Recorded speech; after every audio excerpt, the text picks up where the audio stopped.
Hello everyone, welcome to my channel. আমি Arup sir বলছি।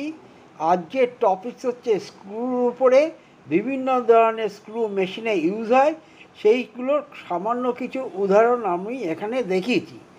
প্রথমে দেখো, একটা স্ক্রু আছে, তার নিচের পোর্শনটা হচ্ছে কোণের মতো। স্ক্রু সাধারণত ডেফিনিটেড হয় কোণ নিচের পোর্শন থেকে। এটা হচ্ছে কোণ পয়েন্ট সেট স্ক্রু। নেক্সট, এখানে বিভিন্ন ধরনের স্ক্রু দেখানো হয়েছে। ফ্ল্যাট পয়েন্ট, ওভাল পয়েন্ট, অর্থাৎ নিচের পোর্শনটার উপরেই দেখানো হয়েছে। ওকে, তারপরে দেখানো হয়েছে একটা নাট, এটাকে বলা হয় লক নাট, এটাকে বলে লক নাট।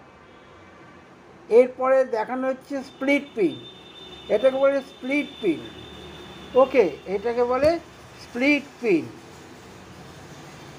তোমরা ভালোভাবে দেখতে থাকো, এই সামান্য কয়েকটা কোশ্চেন, বাট খুব ইম্পর্টেন্ট কোশ্চেন।